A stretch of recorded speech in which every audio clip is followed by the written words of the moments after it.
making their way out onto the field of play.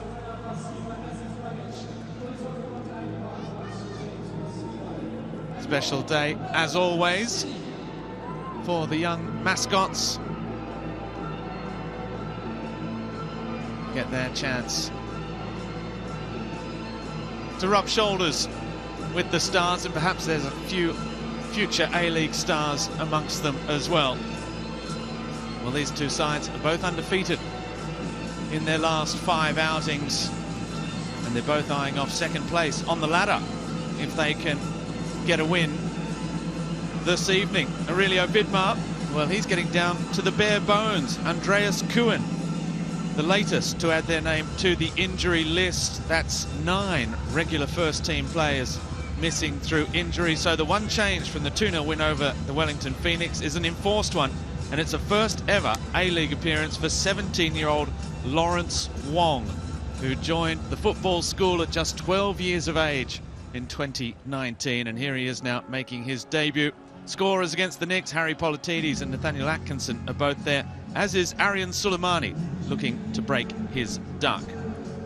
Well, as the average age in the starting 11 drops at Melbourne City, the importance of 34-year-old Socceroo Aziz Behich continues to grow.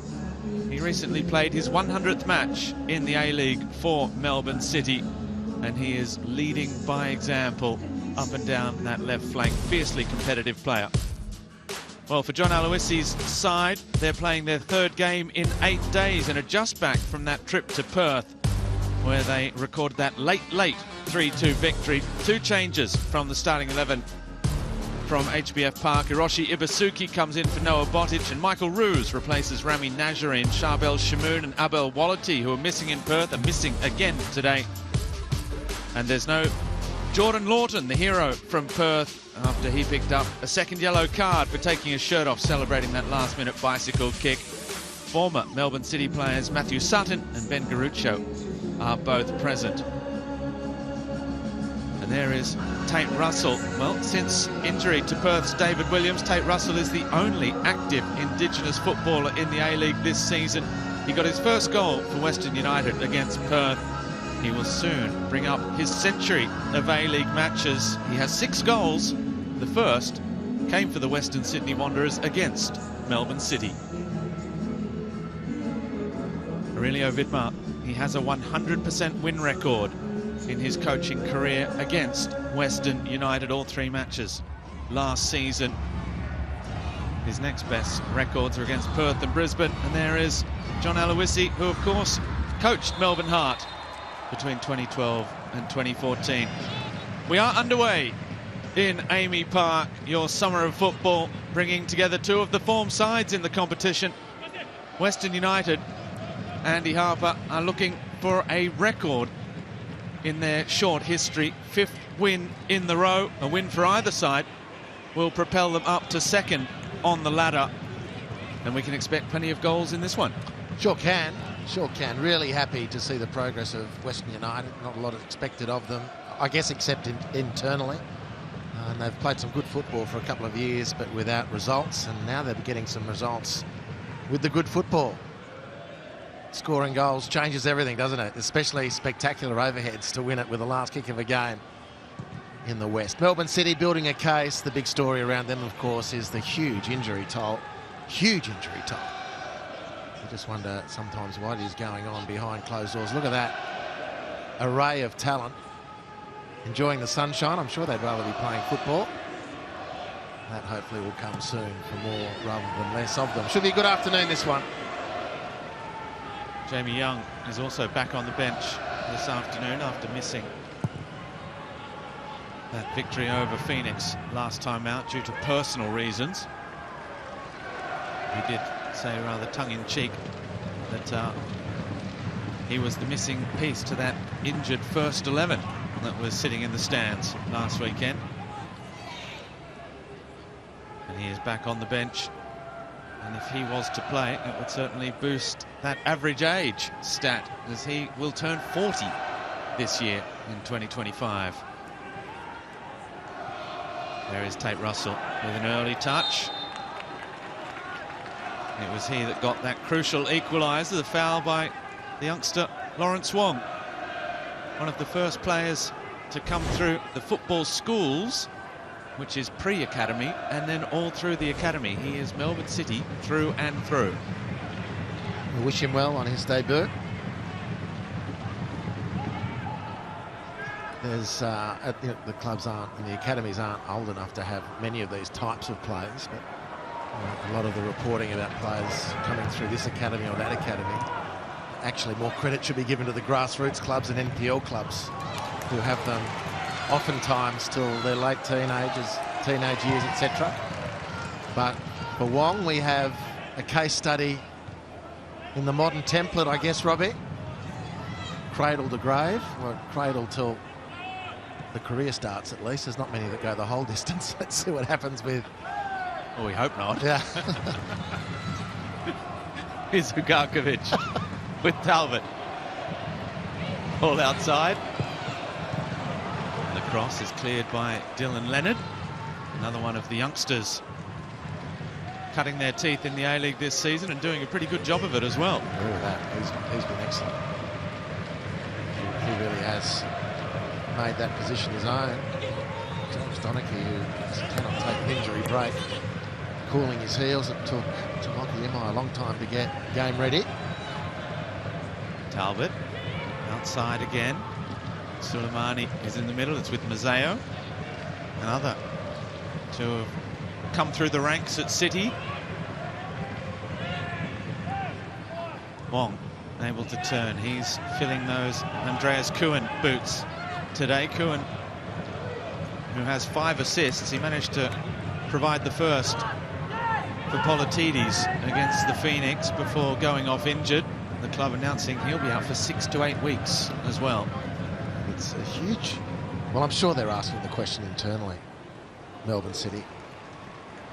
Impact injuries, accidents, of course, par for the course, but the collection of soft tissue injuries are supposed to be more manageable than that, theoretically at least. Well, we had the case in point with Marco Tilio, who was speaking at half-time in the match and explaining how he'd had 2 tears and that one of them was re-injured when he was midway through his rehabilitation. I just don't understand how that can happen.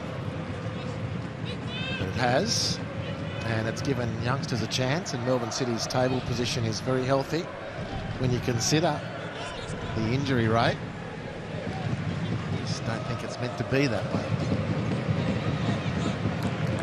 John Aloisi spoke about it in the pre-match press conference about what is impressive for both Aurelio Vidmar's Melbourne City, but also his side, is that they are calling on youngsters, but youngsters that know what they have to do, know what the game plan is. There's been no discernible change in Melbourne City's pressing, for example, despite the fact that the front 5 are basically kids.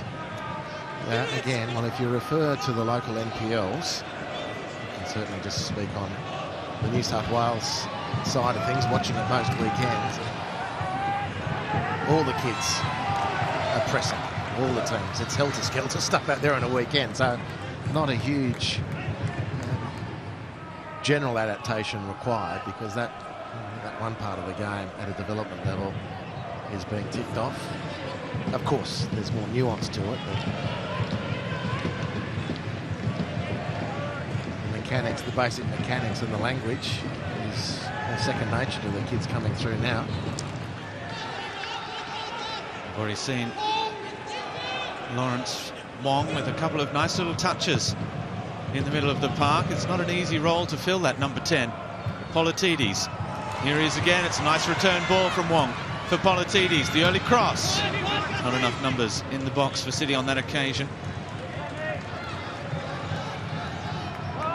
Suprayon back. Oh, that's good pressure from Michael Roos.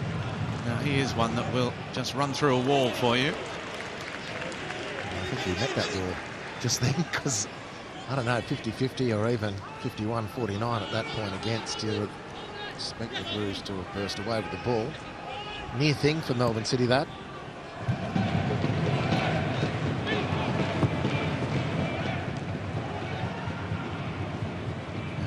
Talbot with Wong. Had a look but didn't see Matt Grimaldi coming from his blind side. Now Grimaldi. There's another talented youngster burst onto the scene last season. Matt Grimaldi. Bajic all the way back to Beach. And here's Kai Truan again with the ball playing Melbourne City goalkeeper.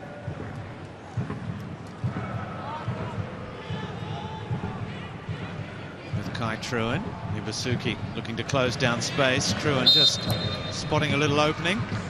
First blow on the whistle from our referee this afternoon, Adam Bavkar. He's being assisted by Daniel Ilievski and Joanna Caractis.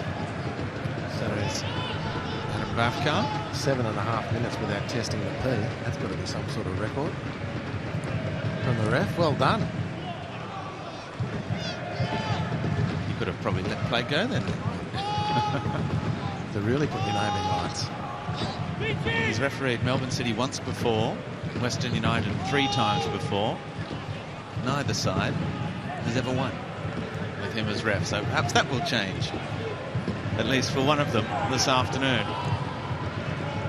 Sutton, long, all the way through to Patrick Beach. We might head down to Zappa's on the sideline for us this afternoon. Michael Zapponi, how are the conditions? Good afternoon, gents. Yeah, brilliant. 24 degrees here in Melbourne today. Perfect for the players out there. A little bit of sun on the outer side, as you can see. You're talking about the youthfulness of Melbourne City. Of course, Western United have plenty of youth team players who have come through the ranks too. 6 in today's matchday squad, including 3 who are in the starting 11.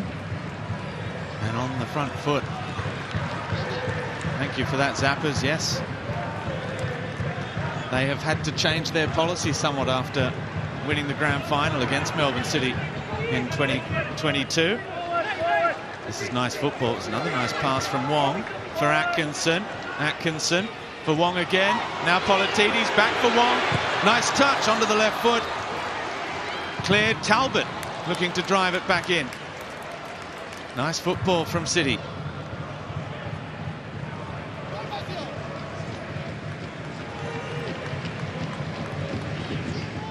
Will build again. They build from the back, but they're essentially already in Western United's half of the field when they do that. Western United trying to just put a little bit more pressure on, force them back, but Ugarkovic spots an opening. That's a great pass as well. Oof.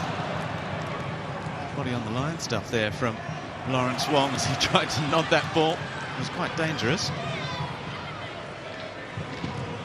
Bajic, it's given away by Atkinson. Light blue shirts everywhere. That'll be a City throw, I think it should be. Gone Western United's way. Well, that's a very impressive pieces of play from Melbourne City early on. It's Wong at the end of that first very well connected move. Used good feet to get a shot on goal, which was blocked, but would have been some team goal if Melbourne City could have scored via the youngster. Different from the last start for Melbourne City. They're already under more pressure in their own half in this game than probably Wellington Phoenix put them under for the whole 90 minutes.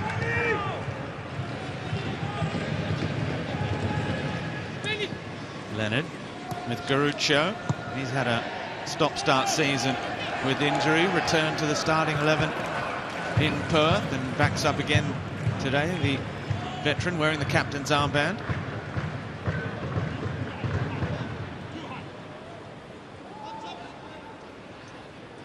Veteran might be a little bit harsh at 29 years of age.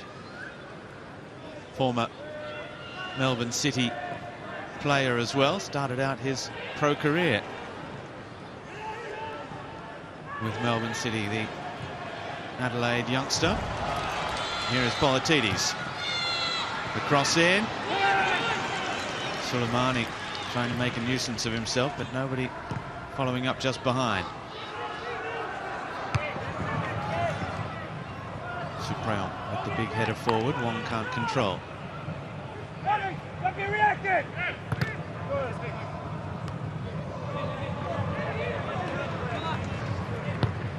Bajic does well.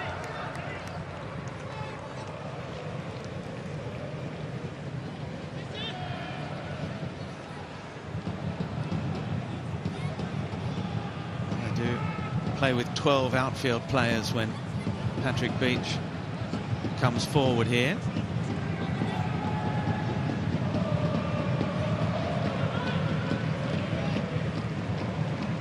Right, yes, 11. I know, he's good. Jeez, Robbie.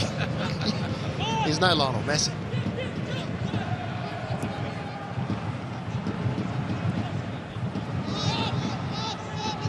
Getting carried away with the maths on that one. His possession stats, yeah. He fixated on them. Leads the league in touches,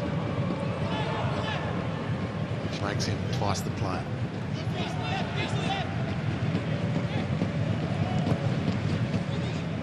Truan looks long, trying to force the duel with Mazeo.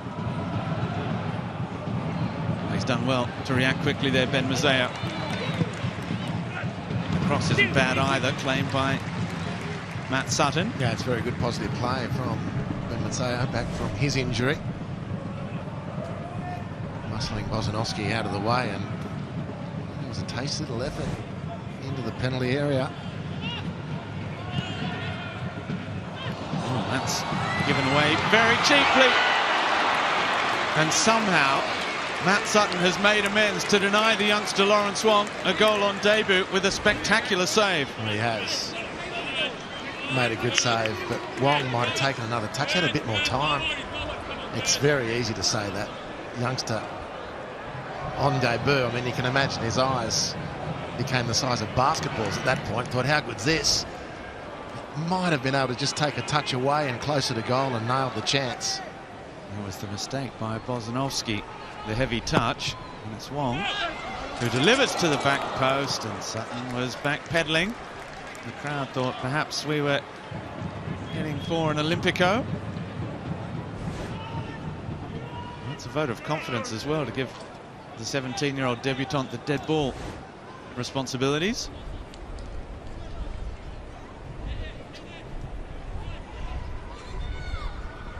He started well, some really good touches, forced a good save.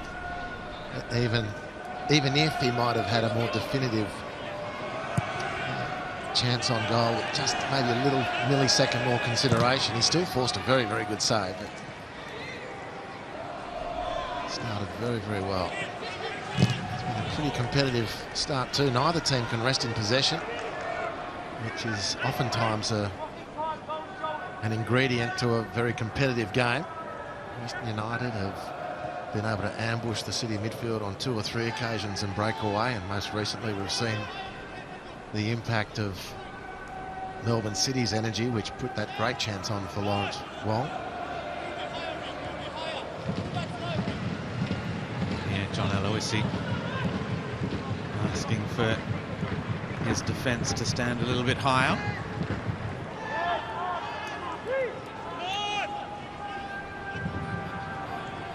Thurgate charging forward to cut off the option to Ugarkovic. Atkinson finds Talbot.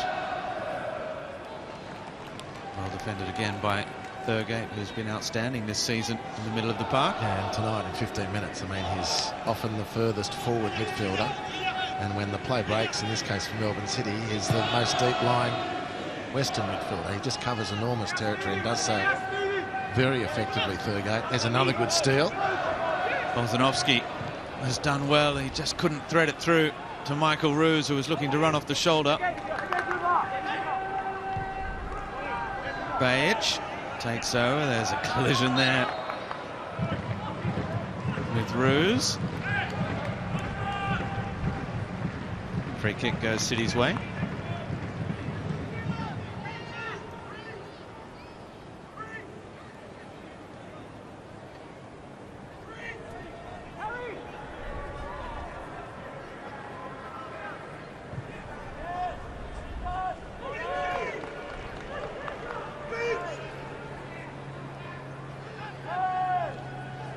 Ivasuki able to turn, dispossessed by Atkinson. For Politidis over the top, just a little bit too much on that one.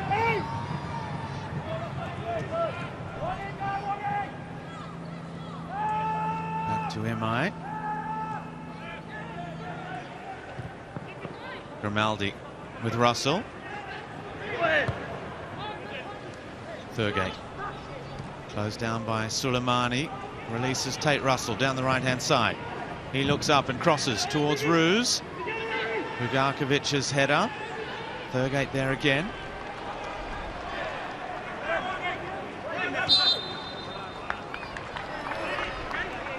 And Russell just doing enough to win the free kick off Lawrence Wong. Did well on the attack. Tate Russell was a nice ball into Michael Roos. I thought a little bit more might be expected.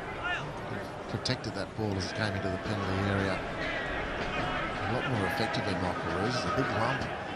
Suprine's not an easy defender to deal with, but he had body position. The ball came to the right side of the attacker, correct side. He just didn't make any particular impression on controlling that and setting up a chance on goal. It's a good ball in from Tate Russell. Thurgate asking why Lawrence Wong isn't back the requisite 10 yards. Now Thurgate delivers. Plenty of pace on it. Beach comes and claims. Rolls it out to Callum Talbot. He looks long. Suleimani running off the shoulder, but the flag does go up eventually for offside. We might head back down to Michael Zapponi, who's got some more news for us, Zappers. Yeah, just on Lawrence Wong, an impressive first 18 minutes from the 17-year-old. Just finished year 11 at Marcelin College. For those who live in Melbourne might be familiar with that school. School frequented by Mark Bresciano, one of Australia's greats Socceroos of past years. But Lawrence Wong's also been working very closely with Alessandro Diamanti at Melbourne City, the former Western United captain, of course, who's now coaching the under-23 side at Melbourne City. A left footer, just like Diamanti, and he's taken him under his wing, and we might see a little bit of Diamanti-style football from Lawrence Wong in his future. Fantastic, thank you for that, Zappers. Intercepted by Politidis, but Bozanovski is quick to the broken ball. Roos, wide for Russell. Takes a touch, looks up, lays it back. Bozanovski sweeps the ball towards the centre. Thurgate. It's Mazzeo with the big air swing. Well, that's a chance wasted. The ball to Tate Russell just had too much on it, and it was a ball from Michael Roos again, who had time to just measure it. There was no rush.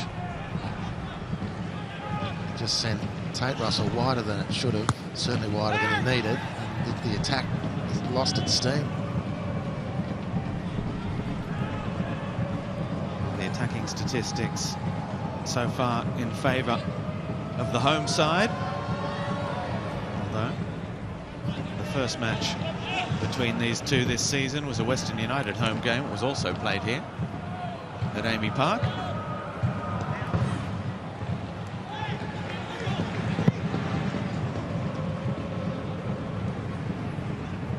That side looking long.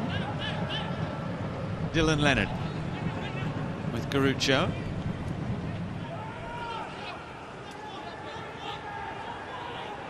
They've had some impressive results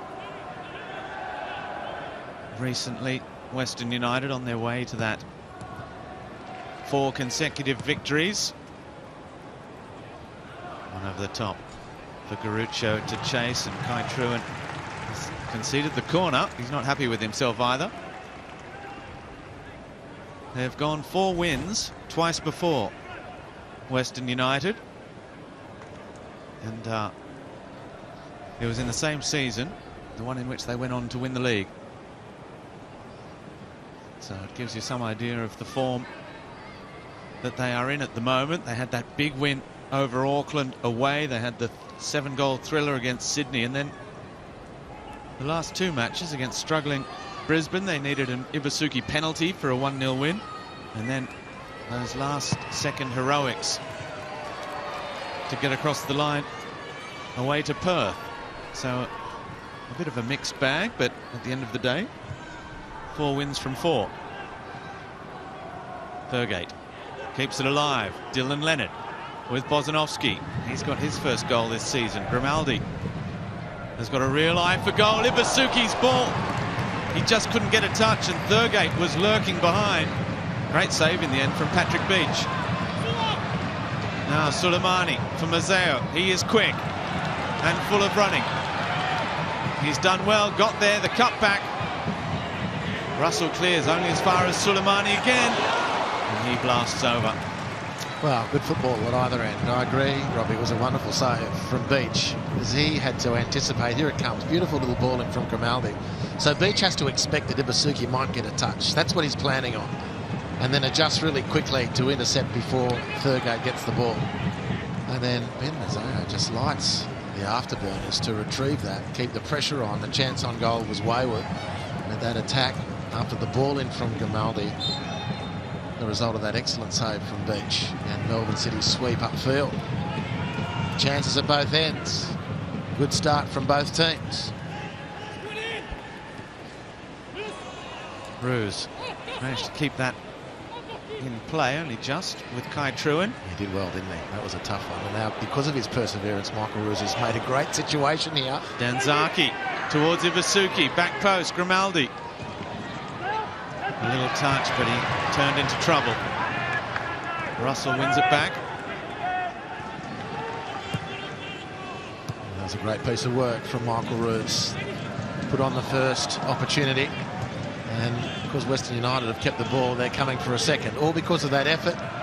Well, firstly, the great technique, and then the perseverance from Michael Ruse. Russell manages to get the cross in. Just got the better of Politidis there, Tate Russell, and that's gone out for a corner.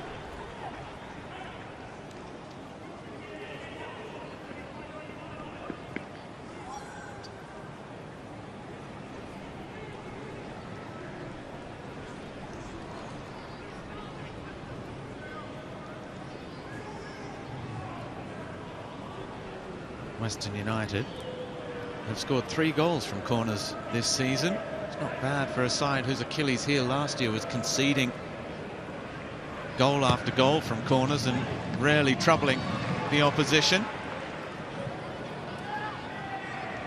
Thurgate leaping. Grimaldi always looking to be positive.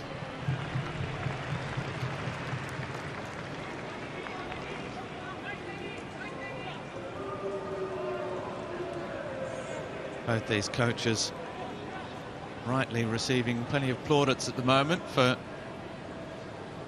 how they've got their young sides playing.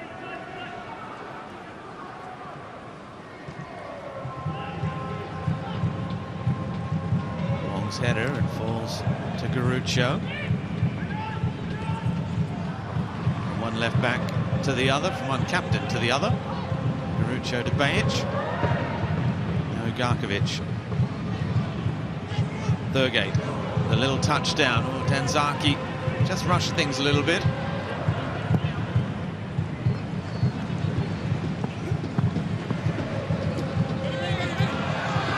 Good strength from Suleimani. Mazzeo looking for Politidis with the first time switch of play.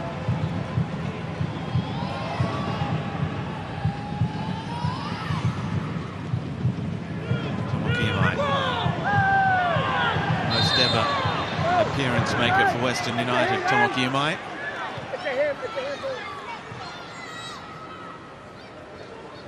The foul in the end given in Ruse's favour. Early ball, Ruse, the little touch for Ibusuki. And I think the flag is up for offside against the Japanese striker.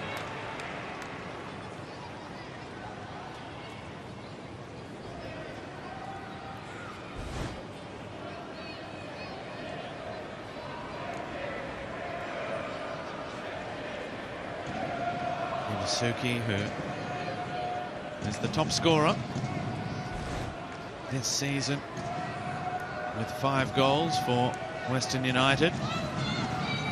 One of those from the penalty spot against Brisbane.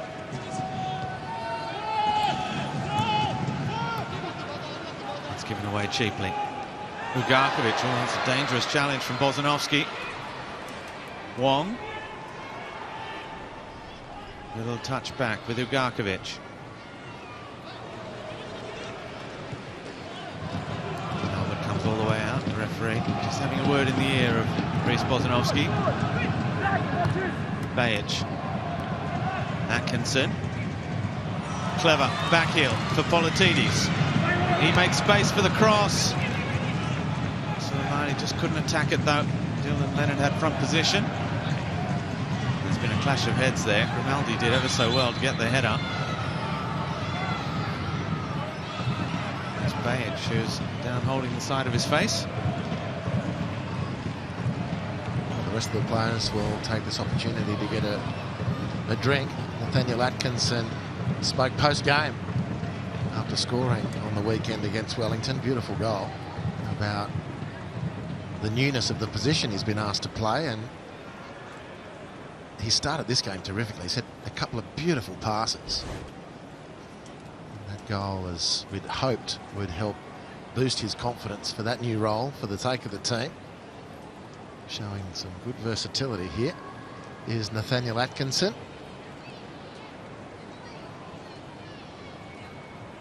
Four shots to one at the moment in favour of Aurelio Vidmar's side. Atkinson has been at the heart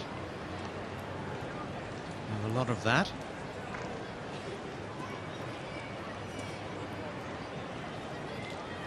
As is Bajic. Such an important player. Let's have a look. Yeah, right on the side.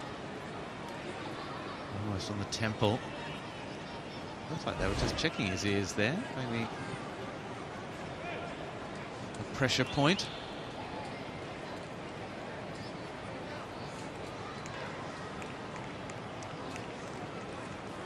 Accidental contact, of course, between himself and Grimaldi.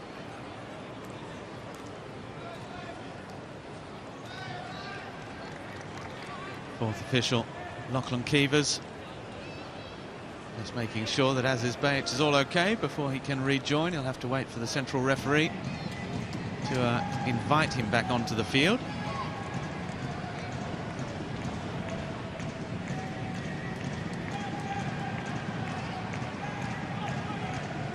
He does rejoin immediately. A misunderstanding between Wong and Soleimani. Likewise, Thurgate Danzaki.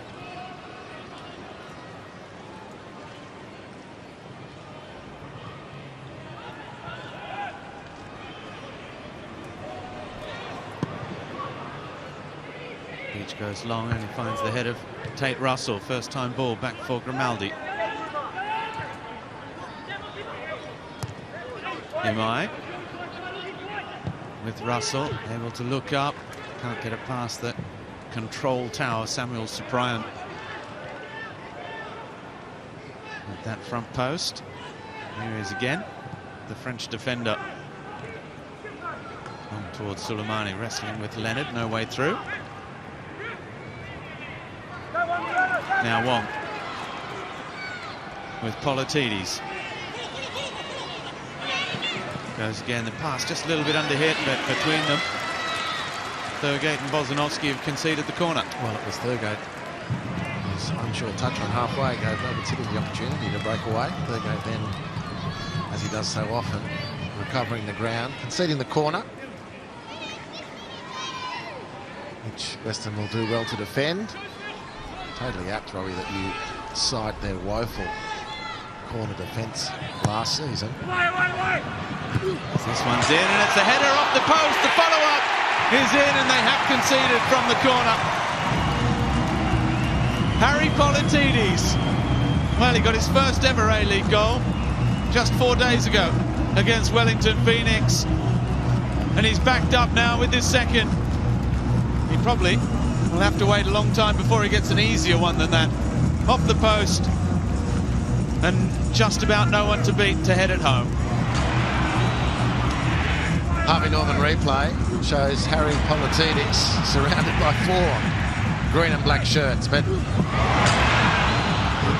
the greater analysis will have to go towards how the first header was won so easily, and it was a bit of a lottery after there. Politidis calm enough to make the most of the position he'd assumed. Too early to say the ghost of season's last corner defending from Western United is back, but still, that's the route to goal to get things going here for Melbourne City today.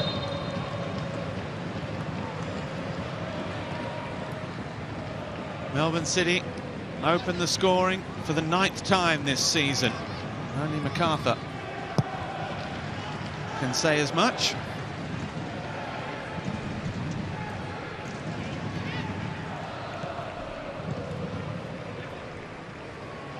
Mind you, we know we don't need to go back very far for examples of when Western United have been able to come back from behind and win matches. Certainly, though, 6 shots to 0 in the first half hour. We could go some way to saying that that lead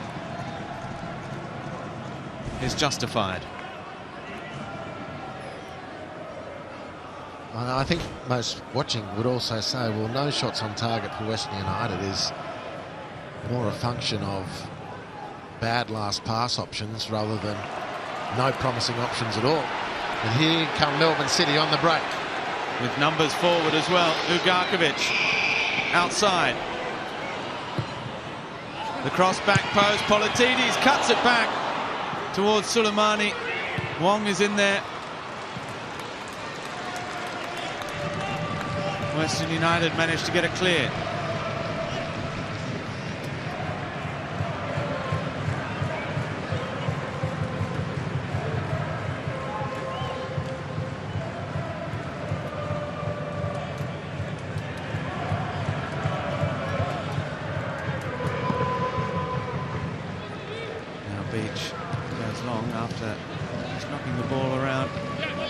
Back. A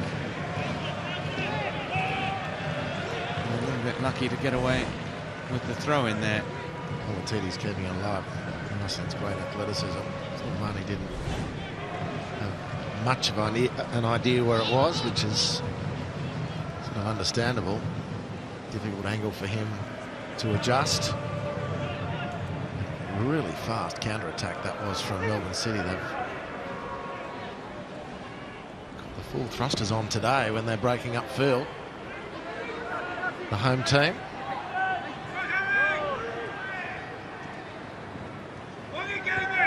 Grimaldi, Russell, back to Thurgate. Leonard. Garucha just slipped for a moment, almost allowed in Ben Mazzeo. Sutton now. Already made one outstanding save. He's had a very good season, Matt Sutton. Here's Roos, barging his way forward. Roos still. In the end, didn't really know what to do with it. Politidis taking on Imai. Ugarkovic. Atkinson. Outside with Politidis. First time cross is a good one. Back post, Mazzeo. Can't steer it into the back of the net. More good football from Melbourne City. Let's head back down to Zappers quickly. Zappers. I was just going to touch on Jordan Morton, who's up in the stands today as well. Obviously suspended from today. A great story for Western United. One of the great goals in the 20 years of the A-League we've seen with that winner against Perth Glory. Spoke about it during the week. Said he can't remember how many times he's watched it back, but we'll see him here in action again on Friday night, and Western United taking on Melbourne City. Of course, took his top off. Second yellow card. He asked sorry to John Aloisi, the coach, and John said, don't worry about it, it's fine. You can do that if you score a winner in that manner. John Aloisi, of course, no stranger to taking his top off either. That's right, one of the iconic moments of Australian football. It would have been a bit rich for him to have a go at the youngster for that. He also said in that post-match press conference that that goal was such a fantastic reward for the work of Geordie Lawton, who's been travelling up and down when he was a kid from Ballarat to train early in the morning and then head back hours and hours on the road to try and make it. He's had to bide his time. And no matter what the career holds in store for him from here on, he will always have that moment.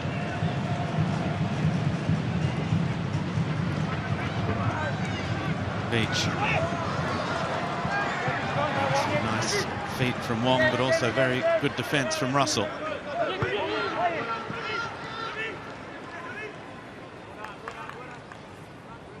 Ugarkovic takes over from Suprayon. Atkinson works up, but Politides had just come inside. He's managed to recover well. Politides, who's explosive over those first 5-10 metres. Given away by Ugarkovic.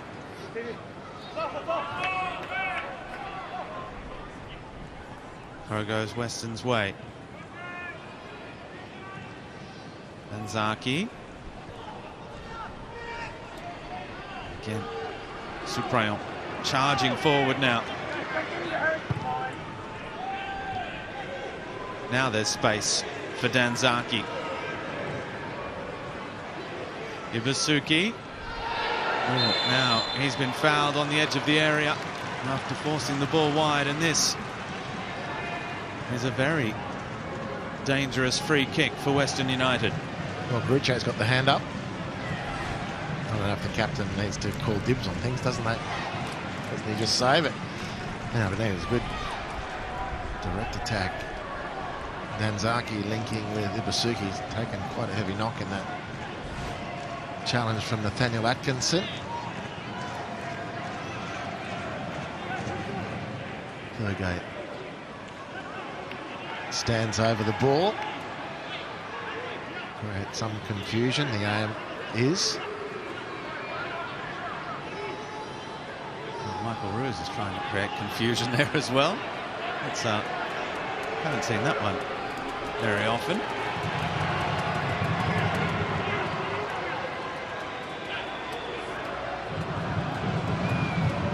This is Page just coming back to deal with the situation. Now Michael Roos has stepped away from the post.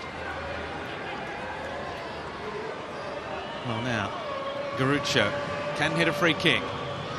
So can Thurgate. We have the left footer and the right footer against Patrick Beach. Who's it to be? It's Garucho. He looked long. There was no draft excluder underneath the wall, but it just caught a couple of feet. The cross in cleared. Thurgate. Bozanovsky and Bajic hacks the ball away. Soleimani did well, only to give it away.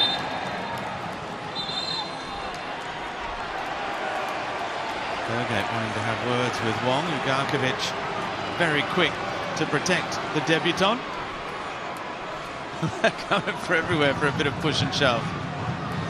Well, that was Steve Ugarkovic hasn't got an angry bone in his body, and Thurgate's a former teammate of his. But this is all about making sure the debutant doesn't get intimidated. Never seen Ugarkovic react like this, and I mean, it's not over the top, but very clear that he's stepping in to protect the youngster, who will say for himself, "I didn't need protecting, Steve. If I can look after myself."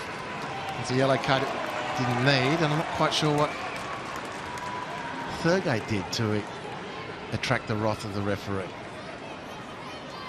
Standing up, baring his chest. Is that enough? Well, I guess the referee feels that it was his reaction that instigated, provoked the whole melee.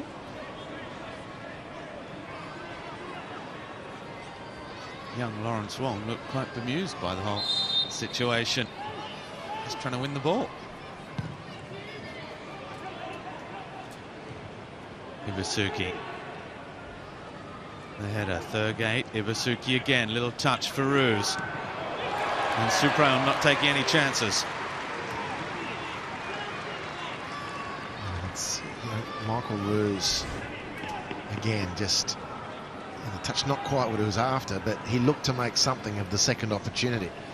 And alert to that possibility, alert to that likelihood that Roos was going to react quickly. Suprayon swooped. Garucho delivers near post. Bajic's header driven back in from Bozanovsky.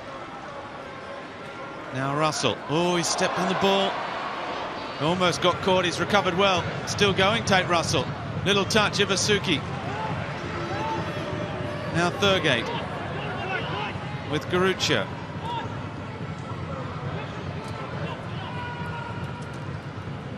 Mazanovsky, the foot in there from Wong, and cleared by Ugarkovic.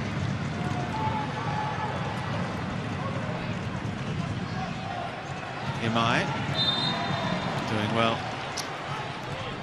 under pressure from Suleimani.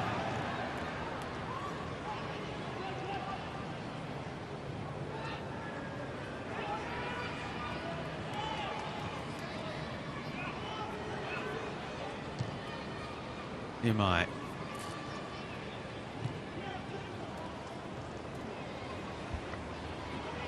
Tate Russell giving it away. Atkinson, surrounded by green and black shirts, manages to get the ball wide. Western United forcing City all the way back again. Suprayon with Beach again, and this time Patrick Beach says that's enough of that. A minute and a half before half-time. They've learnt some pretty harsh lessons in that respect this season. Melbourne City actually have two of the form keepers in the league here in terms of save percentage. Matt Sutton currently comes in at number 3. Patrick Beach, number 5 in the league. Both with over 70% save rates, behind Alex Paulson leading the way, and then Jack Duncan.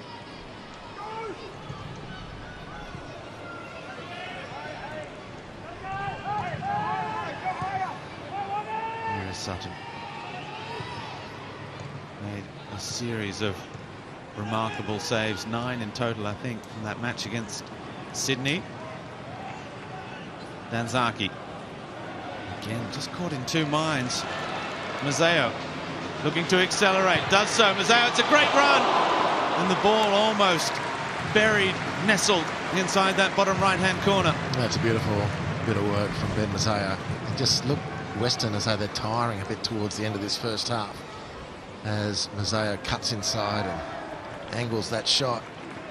You had Sutton stretching and hoping in the Western goal. Yeah, both these teams played on Friday, Robbie. Western have had to deal with the ecstasy of that late win and the circumstances of it. Then the long flight back from Perth, on top of the fact that they've had effectively one day less because of the travel to get ready for today. Maybe that's part of the reason for the slight edge physically for Melbourne City here today. They've had some promising moments, Western, but I'd say the scoreboard is accurately reflective of the way the first half has generally gone.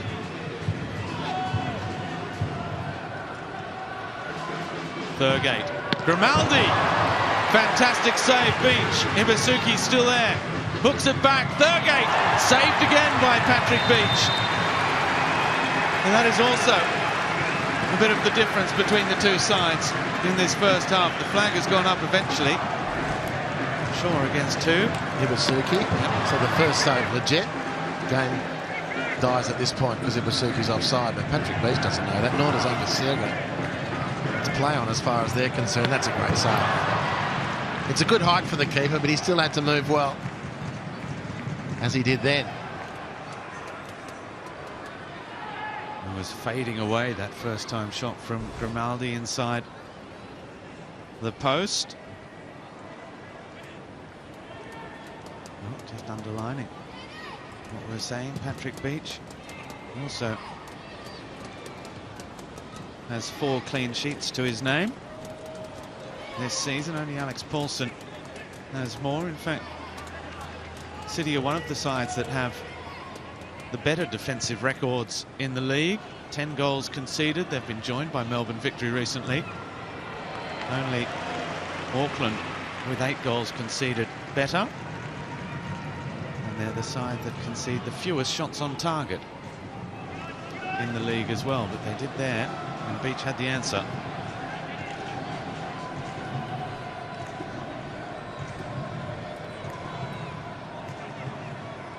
Well, having conceded from a corner, and they continue their good form of scoring from corners.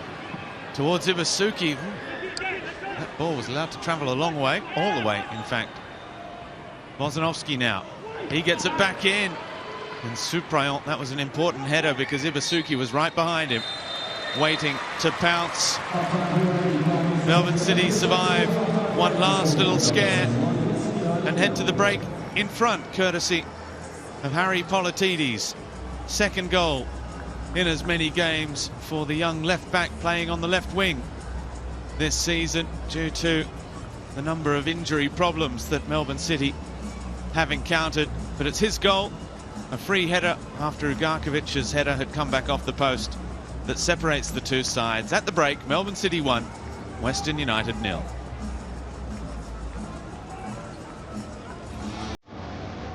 And we will be back with the halftime show after this short break. Don't go away.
Welcome back to Amy Park. We've had plenty of goal-mouth action in this one, and it's been a very fiercely contested match as well. A couple of great saves from both keepers. A debutant, everything you want from an A-League football match. And now it's time for the Hungry Jacks halftime show, where the crowd have been treated to a very entertaining opening 45 minutes between these two sides. 11 shots in total in this mild summer day in Melbourne. 24 degrees, beautiful sunshine. And the kids on the terraces have been seeing the kids on the football pitch as well.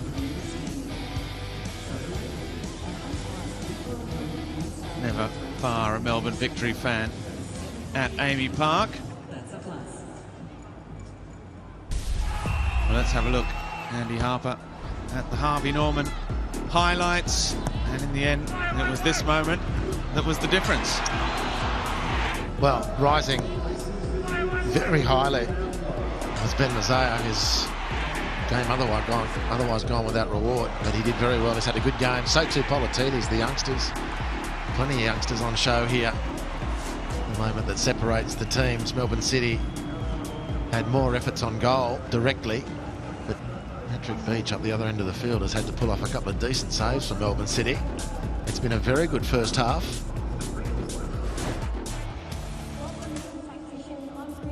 Well, there are the stats so far. It was a good first half. Melbourne City with 8 shots to Western United's 3. Western United had to wait till late on to really start to test Patrick Beach, but they did.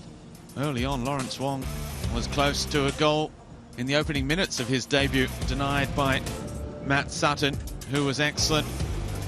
You can see statistically, Andy, that Melbourne City have been the ones taking the game to Western United, but we know that Western United over the last few years under John Aloisi are very comfortable in this type of scenario as well. Yeah, indeed, and you know, the shots at goal stats a little misleading in the sense that Western United have had Melbourne City in some pretty compromised positions, but their final pass or decision hasn't resulted in a shot on goal, and that's that stat line there. Otherwise, it's been a pretty even game. Melbourne City's shading it, but Western are right in this one. They've played well. All right, well, let's head down to Michael Zapponi on the sidelines at Amy Park, who has a special guest for us. Yeah, thanks, Robbie. Michael Petrillo joins us from Melbourne City. Michael, it's been a busy few weeks for you managing players who are injured. We know the injury list is growing and growing at Melbourne City. How do you manage all of that? Is it, and when you assess some of the injuries, is some of it through bad luck, some of it through bad management? Oh, look, I think we've had a lot of bad luck, that's for sure. Bad management, I don't think so. Look, maybe with Lex and Tills, maybe their rehab, we tried to push them a little bit too early, maybe, in hindsight, but they're important players, and they also want to get back as early as they can. But look, it's 20 seasons I've been involved in the A-League. It's the worst injury count I've seen. They're all experienced players, normally starting 11 players. So we've been fortunate that the boys have stepped up and done a great job for us. When you talk about some of those boys, that is the opportunity, and we've been enjoying seeing them on the park. We see Harry Wong today come from the youth academy and the pre-academy as well. He's starting at the club as a 10-year-old. Yep. How important has that setup been for this club, and the fact that they're able to step up here? Yeah, look, it's really important. We spend a lot of time on our academy, and that's the reason why I think we think it's the best in Australia. We're trying to prepare players to be part of a championship-winning side, to become Socceroos, and to be the best players they can be. And we're starting to see the fruits of that now with these players who have come through from our pre-academy at a very early age. Now this is the first crop really that's come through, so it's been fantastic. And of course, the January transfer window isn't too far away. One of your jobs is to bring players in, or at least sign off on them. Are we going to see any players come in that window? Well, I hope so. Hopefully we'll have Tilio, Lecky, Capito, Cohen. You're talking about players that are already here. What about any new players in the window? At this stage here, Zaps, we're looking. I'm not sure. It's really difficult because you're bringing players that maybe are not playing somewhere else, and they're going to have time to settle in, and we play a very specific brand of football. As I said, if we can get some of those boys back, they're new players for us really because they haven't played this season. So that's what we're hoping for. I know Mario Balotelli's name's been thrown around. You speak of a bit of Italian, and Diamante's mates with him. Have you put in a call? Yeah, that'd be nice. That'd be good for the league. Plays like that. Why not? Have you called him? No, okay. Just trying to get a big story out of it. But Michael, thanks for joining us. No worries. Thanks, Mike. All right, plenty for Melbourne City to contemplate over the next few weeks. Doesn't sound like they'll bring any new players in, but Balotelli would be fun, wouldn't he? Paramount Plus Player Index, here it is. Harry Polatini's 2 games, the last 2 games, 2 goals for the 22-year-old. He leads our Paramount Plus Player Index. Another youngster from Western United, Mac Grimaldi, has been very good as well. Plenty more football coming up here across 10 and Paramount Plus. Later tonight, it's Brisbane Roar taking on the Newcastle Jets. You can catch that one from 7:55 Australian Eastern Daylight Saving Time on Paramount Plus. And, of course, we love watching football tonight. Later this weekend, Football Tonight presented by Ninja on Saturday from 7 o'clock with special guest Besar Barisha, the legend of Brisbane, Melbourne victory, and of course finishing off his career at Western United. Should be a terrific second half here. Melbourne City leading by 1-0. Western United looking for 5 wins in a row. If they can turn that around, that'll be a club record. We'll find out if they can on the other side of this break. That was the Hungry Jacks halftime show.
Welcome back to Amy Park on the land of the Wurundjeri people. Half-time between Melbourne City and Western United, and it's been something of the Harry Politidis show after he got his first goal in his career on Friday night against Wellington Phoenix. He was back at it again, up and down that left flank. There he was, very coolly heading home after Steven Ugarkovic's initial header had come back off the post. Right place, right time. That's all part of being a professional footballer, and Harry Politidis is making the most of this extended spell in the Melbourne City first team. No changes to either side during the half-time break. We are just about all set for the start of the second.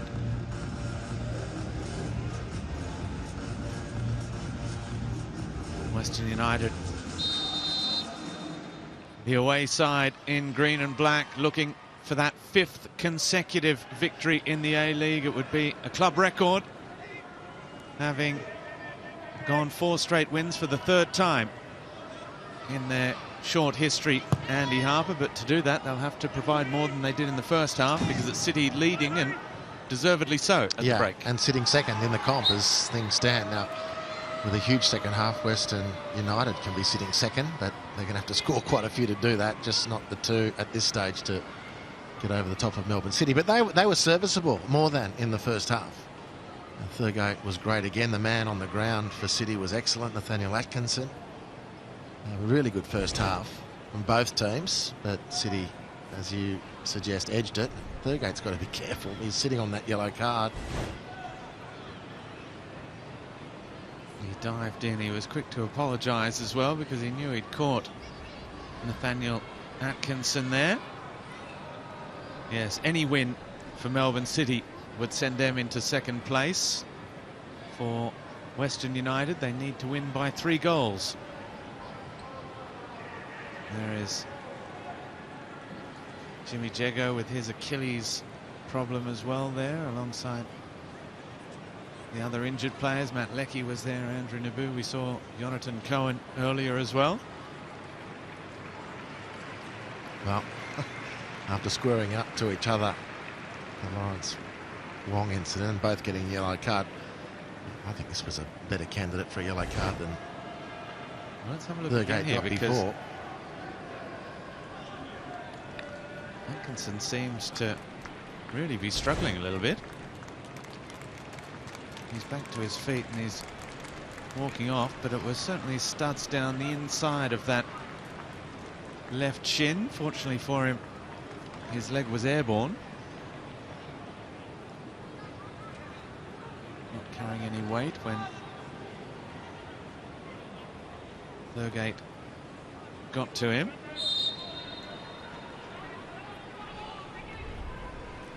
If anything, it was a little reminder to Thurgate just himself to be a little bit careful.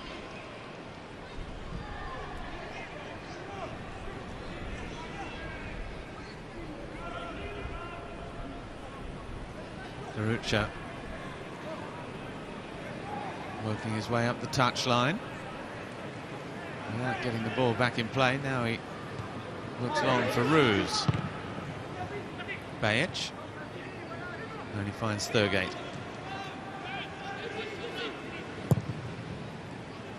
Tate Russell looking for the big switch of play. Danzaki coming inside, helps win that back.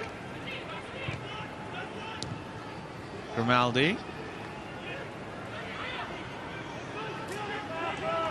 And chased by Atkinson and Ugarkovic.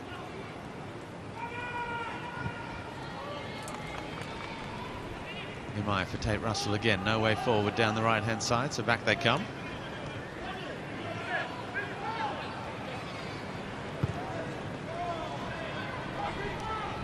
Dylan Leonard asking the question of the referee. Riku Danzaki as well, all the way through in the end to Patrick Beach.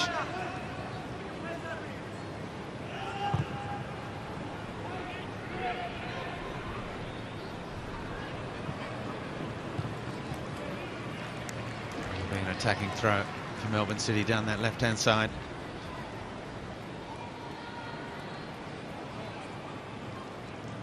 Melbourne City, who went for a spell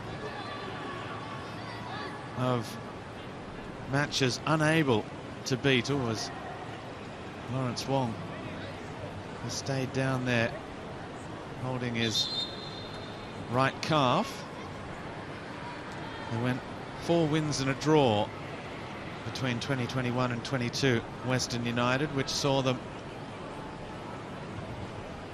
finish as champions of the A-League, and I think this is finished in injury and probably an early shower for Lawrence Wong. It's that right calf being tested. He was so close to scoring just a couple of minutes into his A-League career. Well, Michael Petrillo, the head of football at the City Football Group, very gracious with his time, very good operator.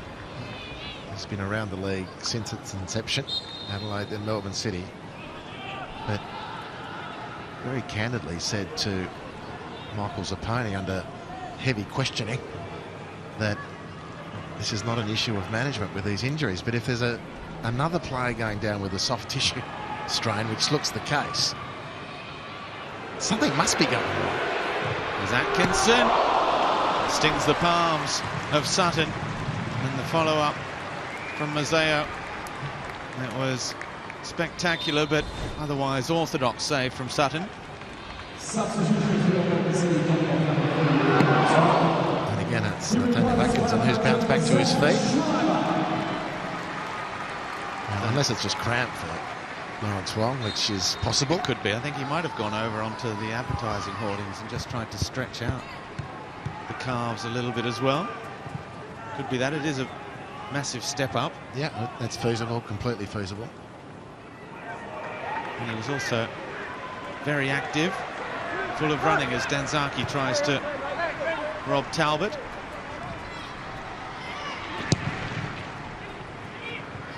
Which again clears long. Mazzeo can't keep it in.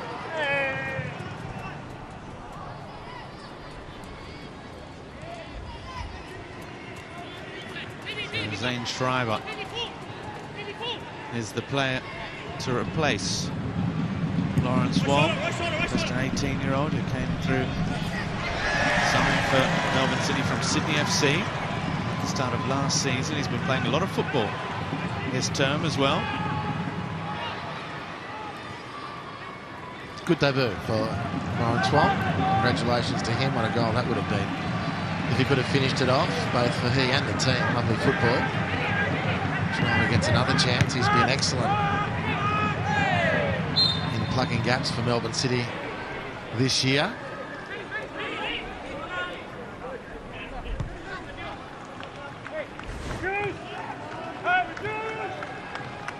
Just a little foul by Mazzeo, a little too eager. Sutton looks long, pushing the back from Kai Trewin. Ugarkovic there to get things moving quickly with Grimaldi. Just attracted to the high-vis referee shirt in the middle of the ground. He just made a beeline straight for him.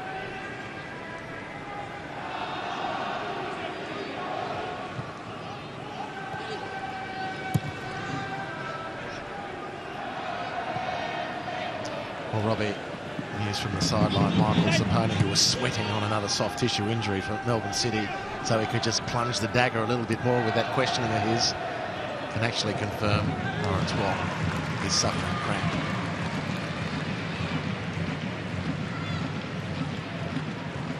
I also thought if he was injured, Stephen Ugarkovic wouldn't have come over and laughingly played with him.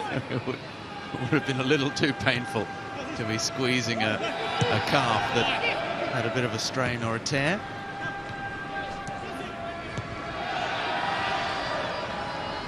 Danzaki does well, evades the attentions of Talbot. Now Garuccio also does well. Through the legs of Talbot, Garuccio on his less fancied right boot, trying to draw the two sides level. Well, it was a bit of a scrap for Garuccio to find any space. He's surrounded by Melbourne City players, but a little nutmeg is always a great tonic in that sort of situation. And as the ball rolls square to the goal, he sees the top corner. Can he hit it with his right foot? And he's asked himself a reasonable question, and he's had a decent go.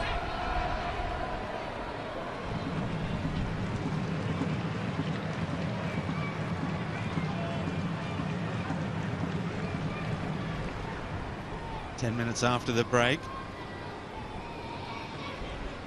It's been City back on the front foot until that effort from Garucho.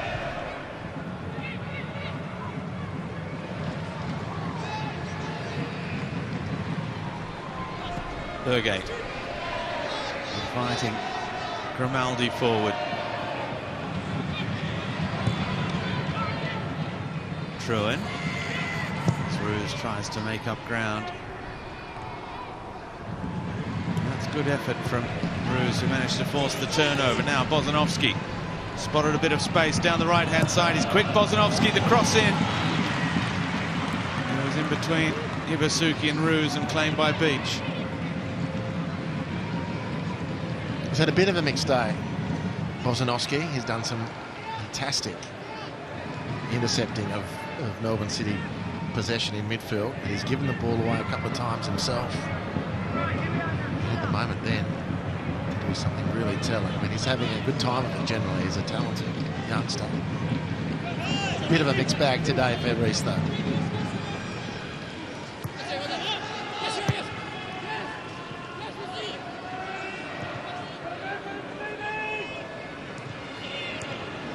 Truan again. Garucho comes to close down the space. They almost managed to create an extra player there as Suleimani tries to turn Imai.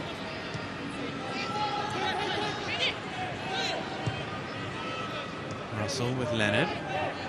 Now Tomoki Imai.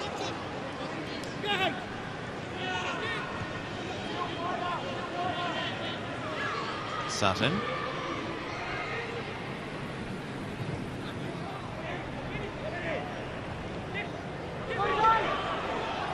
Bozanovski has to scurry, does so, does it well.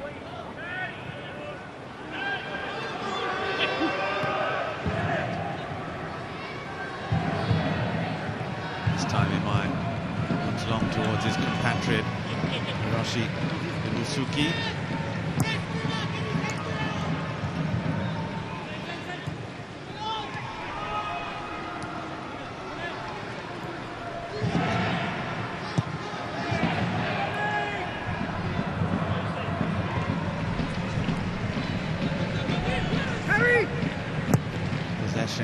Just in Melbourne City's favour as we approach the hour mark.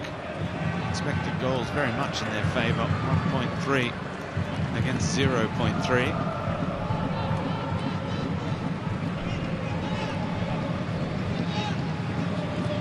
And they're able to put their foot on the ball here.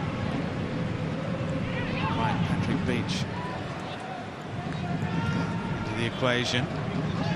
Western United. A bit more of the ball in the second half so far. As Beach's pass almost inviting Danzaki into it, as Mazzeo managed to keep that in play. He hasn't. Forward, forward. Up, Harry!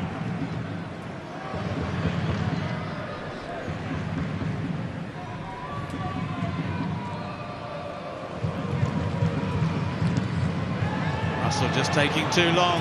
Suleimani with an opportunity. A little touch from Mazzeo, and it's a brilliant finish into the roof of the net. Well, he had that long period out of the game, sidelined with that ankle injury, and he runs to the family and friends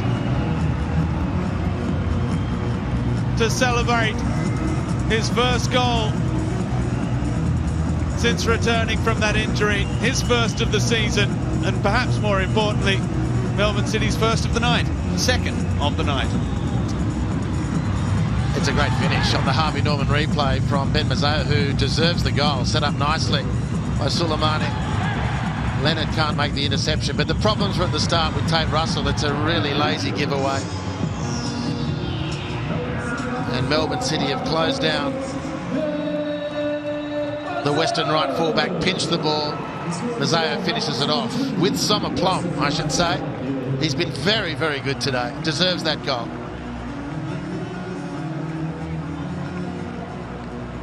He scored on his starting debut against the Newcastle Jets last season, 2 seasons ago now. And there, rifling the ball beyond Sutton and into the roof of the net. And City have a 2-goal cushion. There's a touch of the Andrew Zinni in Ben Mazzeo too, former Socceroo, Brunswick, Juventus, etc., etc. Very exciting in his day.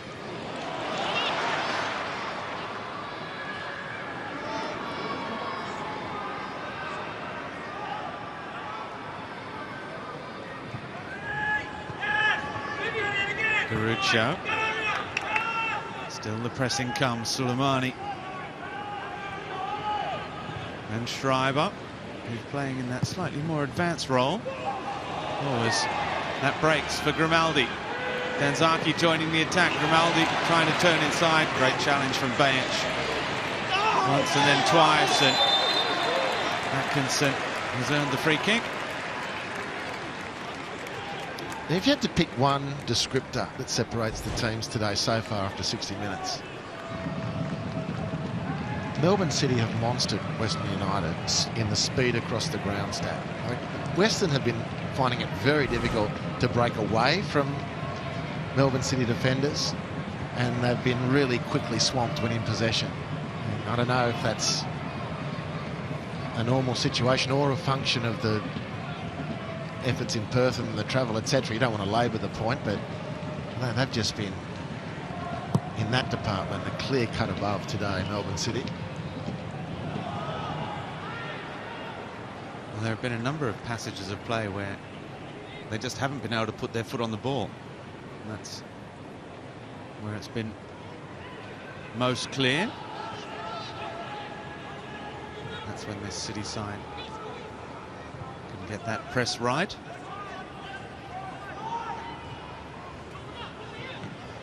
Thrown forward, intercepted by Bozanovsky.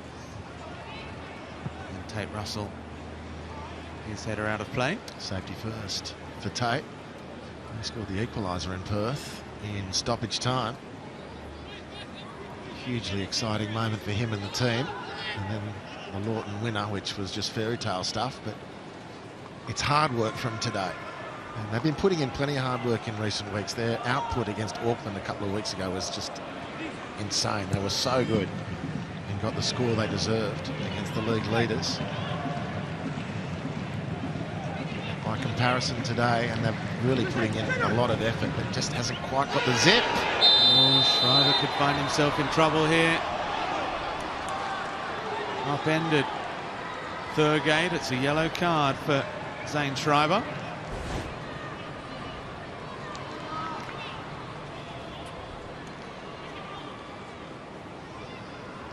Heavy touch from Schreiber, who ends up getting a chunk of the ball as he tries to fix the situation, but has jeopardised Angus Thurgate on the way through it. Did well to keep his studs down as he went into the challenge.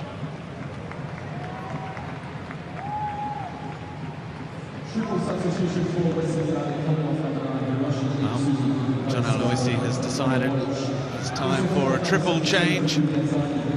Botic, Vidmar and Vickery coming on.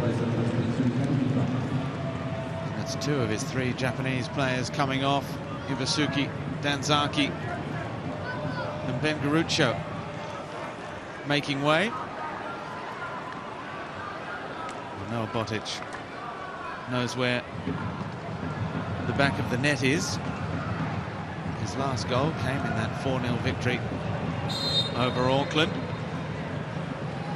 We got a first look this season at Luke Vickery, who was heavily involved in that late show with the last 15 minutes against Perth. We'll have a bit longer as Sutton does that nicely enough. Mazeo.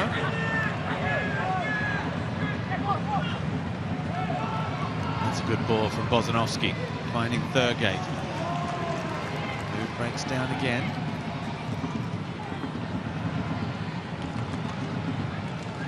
Kane Vidmar's introduction alongside Dylan Leonard means Tomoki Imai has moved to right back, with Garucho going off. Tate Russell's come across to left back. Botic with Ruse. Not an easy ball for Grimaldi.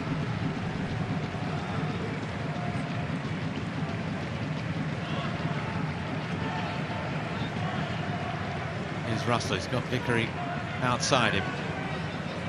Number 37 taking on Talbot. He's won the corner. Good intent. Vickery, first chance he gets is to go at his opponent. Wins the corner.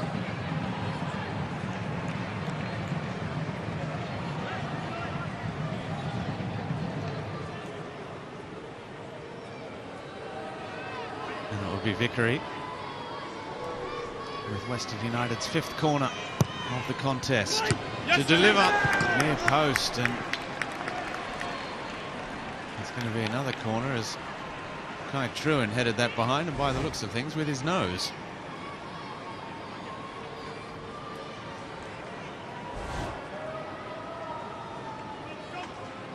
The old watery eyes. In it comes again from Vickery. It's another good delivery. Dylan Leonard couldn't keep his header down.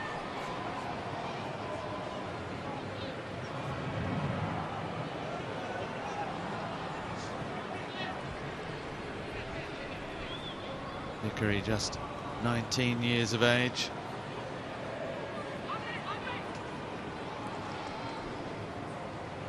Don't forget, after this one, Brisbane Roar take on the Newcastle Jets in Queensland. That game kicking off at 8 p.m. Australian Eastern Daylight Time.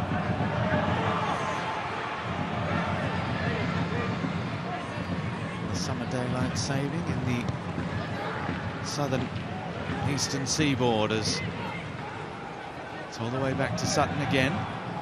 Plenty riding on that match as well. Both those sides desperate for the 3 points, particularly Brisbane, who lost again last time out to the Mariners, 3-1, and still looking for that first win of the season.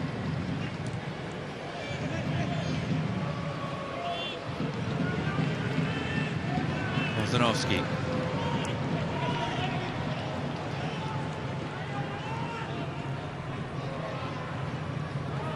Well, when you consider that Thurgate was the youngest player to reach the 150 A-Leagues match mark for appearances,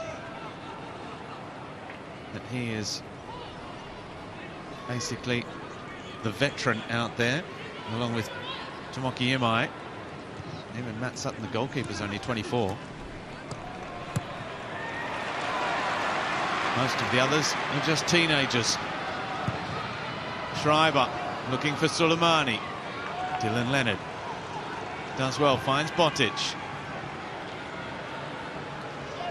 He looks up for Ruse, no way through. Well, there's nowhere near 150 games, Noah Botic, but he's 23. So that gives him a measure of seniority based on your last observation, and then probably should have just been a little bit better with that possession.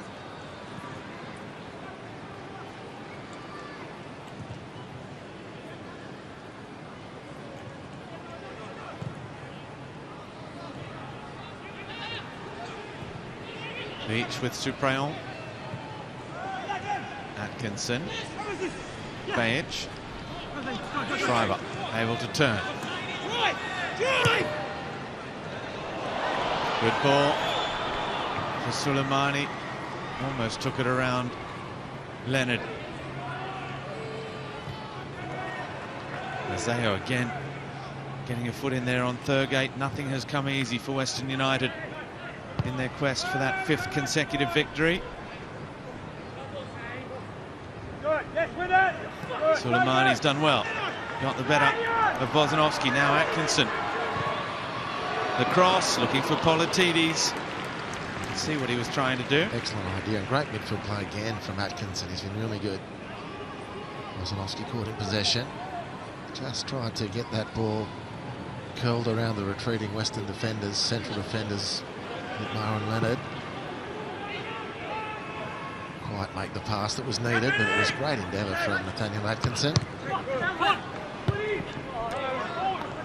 Russell gave it away cheaply, then Talmont did likewise. Now Botic managed to find just half a yard. Botic onto the left boot. And the nod back, cleverly done by Bajic.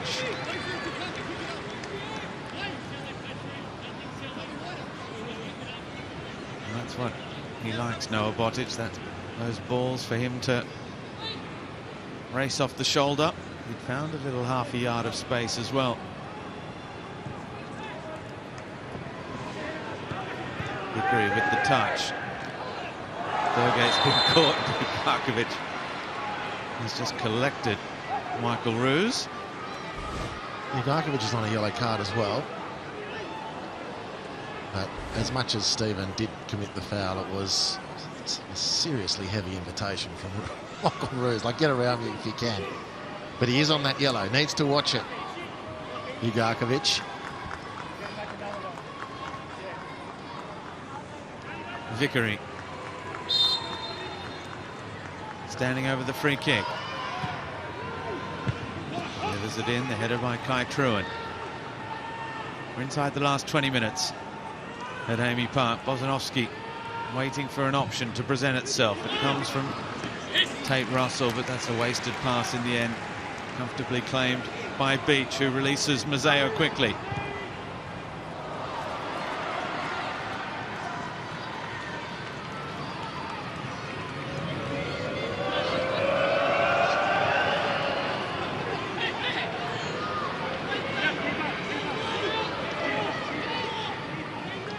Kane Vidmar back with his keeper.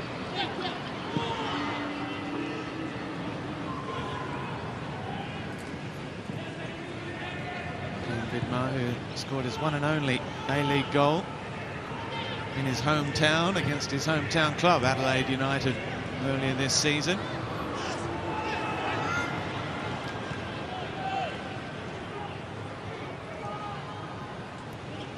Grimaldi with Bosanowski.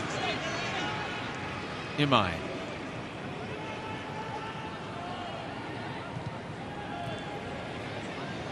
Grimaldi. Thurgate. Botic, that's a good pass. Grimaldi wide now with Russell.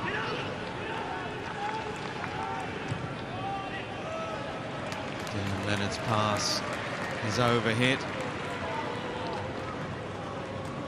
Melbourne City have defended very, very well so far. In this contest, they have restricted Western United to just crumbs. It's been from the front, as well as the changes come now. Mehmeti coming on. Rahmani replaces Mazzeo, scorer of the second goal. And Ferreira comes in for Atkinson, who's been playing a lot of football, been doing an awful lot of running as well. Rami Nazarene, who started the last game, replaces Matt Grimaldi, and Jake Nidovsky is the fifth substitute to enter the game there, replacing Michael Roos.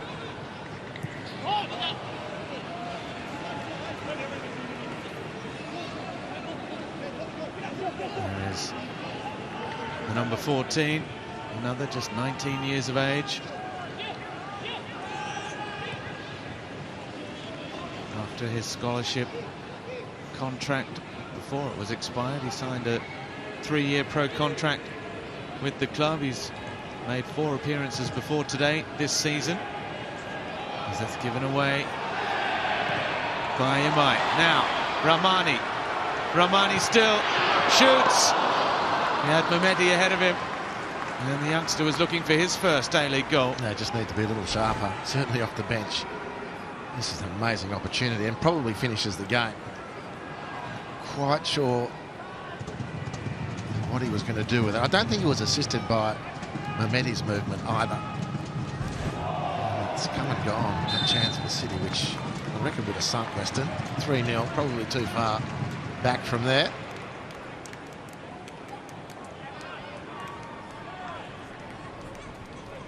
As it stands, we're about to enter the last 15 minutes, and this is where Western United have really shone so far this season. They've scored 6 goals in the last 15 minutes of matches and haven't conceded a single one. Only Auckland and Sydney FC have scored more than those 6. It's a great save. Oh, and it should have been 3-0.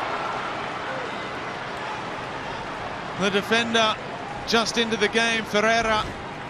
He really should have finished this game as a contest. Well, how does he not? Had he lost his balance in the lead-up before he went to actually strike the ball? It was a very clumsy effort. 2 great opportunities for Melbourne City to bag the 3 points. It keeps Western alive, and Robbie, maybe the oxygen you're giving to the possibility of a comeback from Western just grows with these chances not being taken by Melbourne City. Well, there we see what the win means for Melbourne City. Up to second and ahead of Adelaide on goal difference, while Western United, they had the possibility with a win today not only to set a club record 5 consecutive wins, but climb from 6th to 2nd on the ladder. That is looking less and less likely with every minute that passes, but they have another corner here.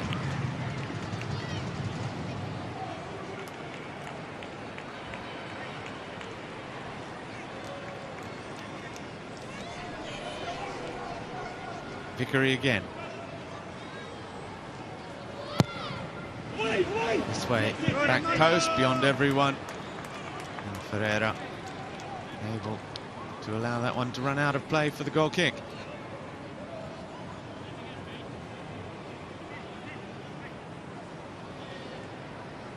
Well, they're setting up for a high press now, Western United, and then as the defenders all run long, they decide to as well. Great to see. Opposition fans enjoying the show together in the best of spirits.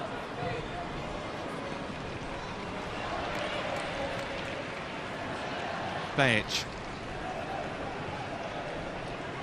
Imai with Botic. Najarine. Vidmar again. Let's look at the press still coming everywhere as Thurgate lost his footing. There was almost another opening there. Hai Truan, who's not for the first time this season stepped into midfield with the introduction of Ferreira alongside Suprayon in the centre of defence.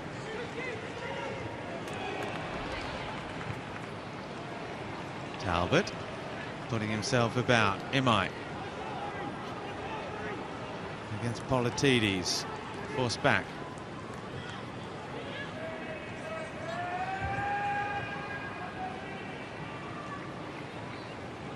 Still, the pressure, Andy, that you mentioned at the start of the second half is relentless. Yeah, from City. They've been very impressive.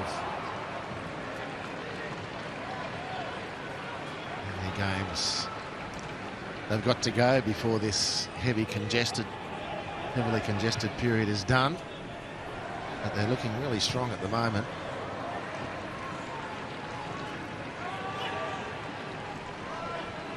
Well, they have the matches in this week, 3 games in quick succession.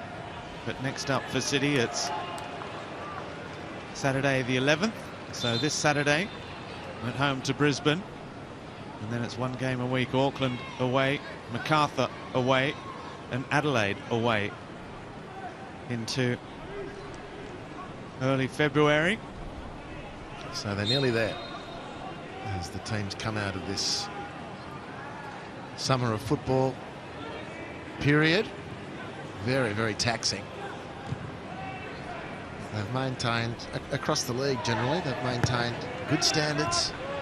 Very difficult, the long distances to travel, the heat, the recovery, and the players have done a fabulous job right around the competition.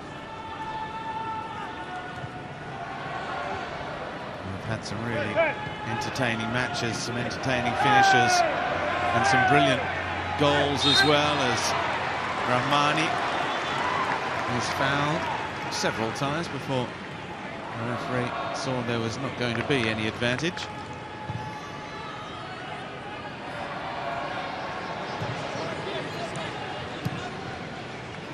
Schreiber with Politidis. Bugarkovic, clever little touch. Mehmeti is there. Can't turn it home. Politidis following in. Schreiber keeps it alive for City. Bajic tries to dart towards goal. Truen. Politidis couldn't take it in his stride.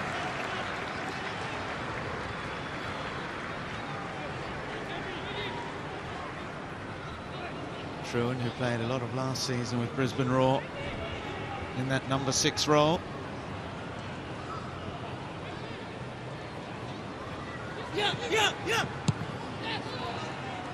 Bajic all the way back with Patrick Beach, who's made the saves he's had to make today. Early ball for Mehmeti. It's a good ball. Mehmeti drills it home, but the flag is up for offside.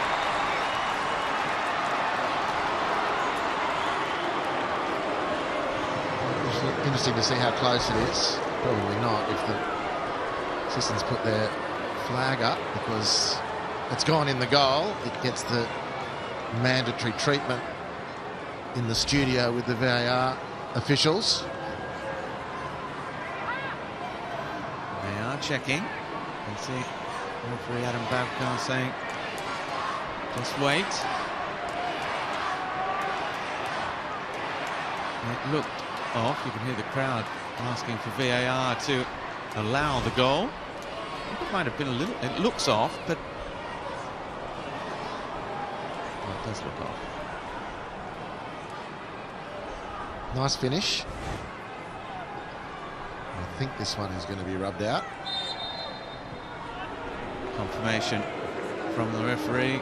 Chorus of boos, and away we go.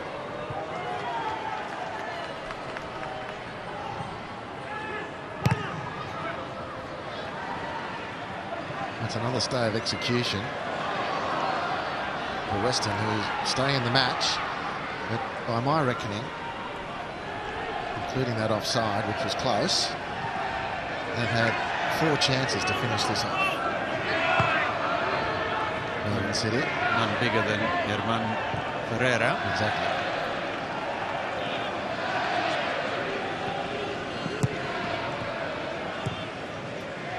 Burgate looks long. What a stretch. Suprayon fouling. Again, young ref basically done a really good job, and I think he might have just been able to hold off a fraction and see if Western could have made an advantage there. Clear foul by Suprayon, no problem. Yellow card, obviously. And Remy Nazarene, I think, is asking that question. Nidovsky's away. So here's the incident. That's a foul, clearly.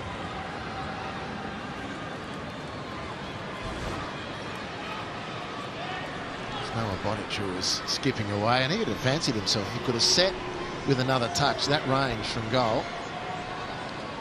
And Noah Bonic was manageable. Yellow card in the 84th minute for Samuel Suprayon, who's been very good today again. Very consistent performer.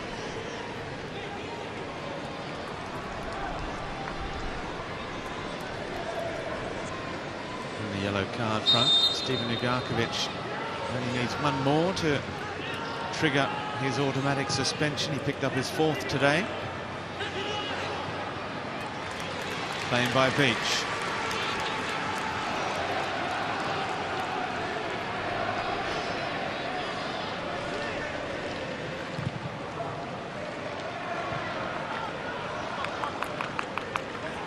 Not sure who Karen Talbot was looking for there. Ugarkovic still full of running, leading by example as well, with so many youngsters on the pitch now. He and Kai Truan are still setting the tone in the 85th minute at 2-0 up, looking to close down at every opportunity. Ferreira back with Beach. Ooh, Vickery, it might fall. Good strong defending from Ferreira. Vickery did well just to hold him off. And they're going to have to watch Vickery. I mean, it's great coaching this from Vidmar, because he's measured, sensed the differential physically, and he's kept the pressure on. But Vickery can break that with his speed. And I want to watch him in particular.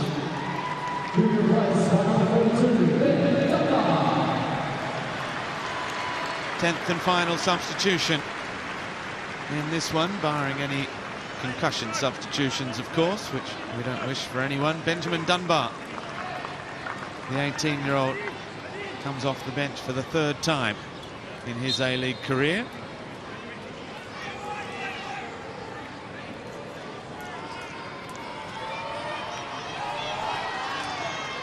As Tate Russell looks long, the header away by Politidis. Vidmar, Thurgate. It's well played. Majdowski with Vickery. Now Bozanovski. Imai. Tomoki Imai drives it in. Blocked by Bajic and then cleared.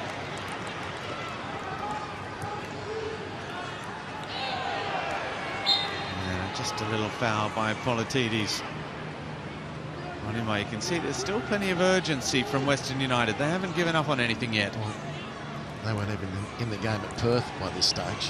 Last Friday, so they won't give up. Just one to break the surface tension here for Western United, which would indeed then make a very tense Melbourne City. You'd imagine, having not taken the chances to put this to bed. There's still time for Western United to spoil Melbourne City's home party.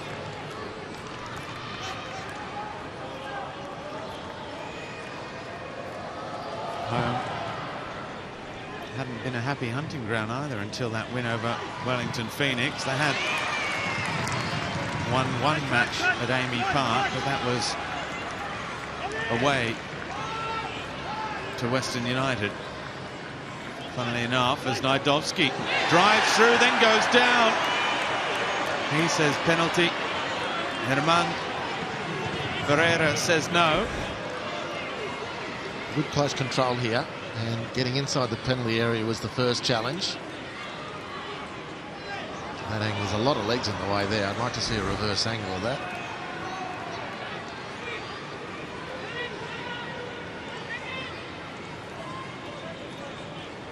Again, referee is just asking Patrick Beach to wait a moment as we see the Paramount Plus player index with 3 minutes left. As we will play on, Mazzeo leading the way, courtesy of that goal. Kai Truan, very good at the back and in midfield as well. Politidis and Atkinson.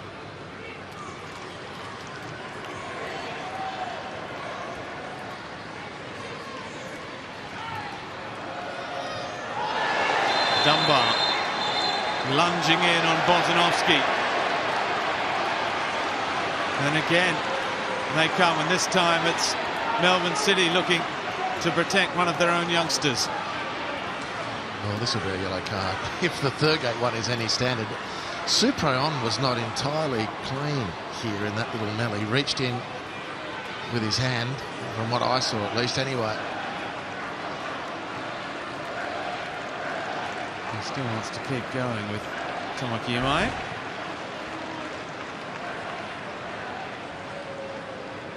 Now there's the initial foul. Now that got Thurgate a yellow card in the first half. Is there a hand that reaches in here from Suprayon?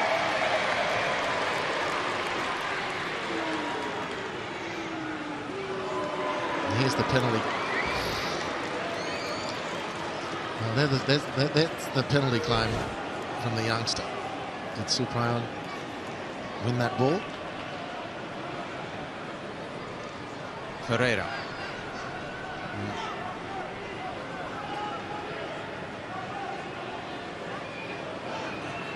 So Bozanovsky survives the shirt front, and Thurgate didn't. No, he doesn't. Yellow card. Consistency. Bang on. And that one, he most definitely was the instigator. There's a yellow card for someone on the Western United bench as well. John Aloisi, by the looks of things.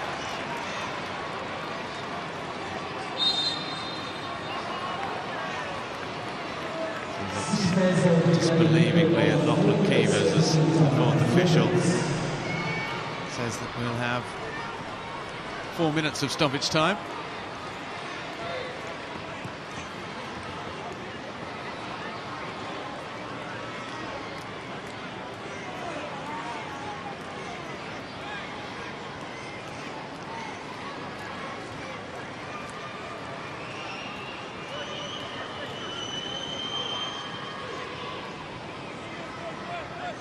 We're into stoppage time at the end of the match, so this is the time.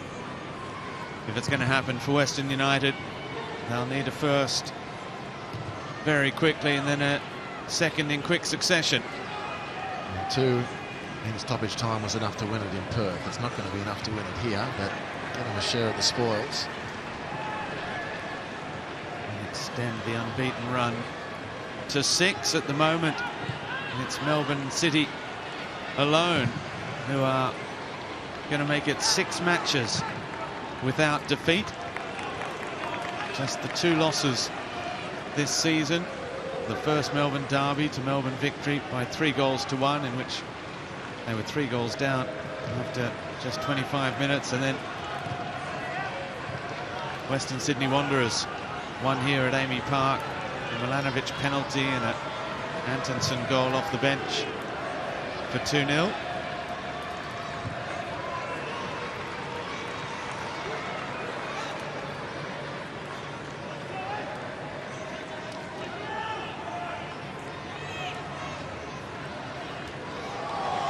Dunbar.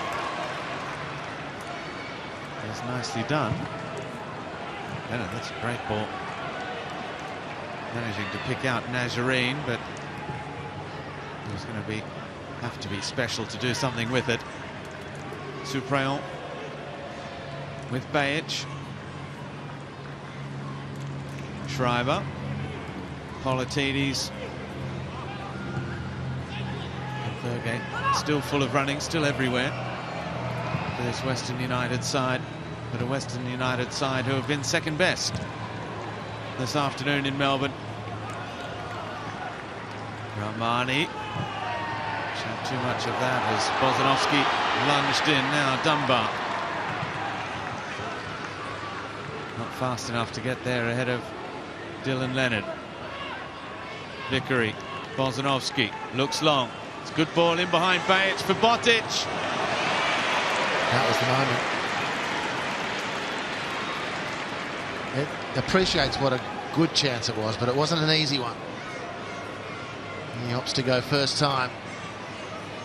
Can't get the technique right, looking to lob the keeper. Just doesn't get the contact at all. And that was the moment. This one now, you'd comfortably say that Melbourne City will get the 3 and finish second at this stage of the round on the comp. So it's a good period of the season for Melbourne City, which will get their fans thinking, with the greatest of respect to the depth that's been tested, how good this team is going to go when they get the internationals back. Is the season starting to take shape? Michael Petrillo told Michael Zappone at half-time that the January transfer window was about getting those players back. the injured ones, the likes of Tilio and Lecky, who have missed basically the entire season. Cohen and Cohen are there. Jago as well. Applause all round. It is a 6th win of the season for Melbourne City. In the end, comfortable enough. A dominant performance against John Aloisi and his in-form Western United side, who miss out on the chance to make it 5 consecutive wins as they come undone here. John Aloisi looking for a little bit of confirmation about his yellow card from Lachlan Keevers. This is about Melbourne City here this afternoon. Aurelio Vidmar's injury-hit side, his youngsters that have stepped into the breach. They went ahead through Harry Politini's 2nd goal in as many games just after the half hour. And then Ben Mazzeo, back after a long injury layoff, got his 1st goal since returning just before the hour mark. And that was enough. They could have made it more. Western United never really threatened. And it's Melbourne City who move 2nd in the Isuzu UTE A-League standings. It's finished here at Amy Park. Melbourne City 2, Western United 0.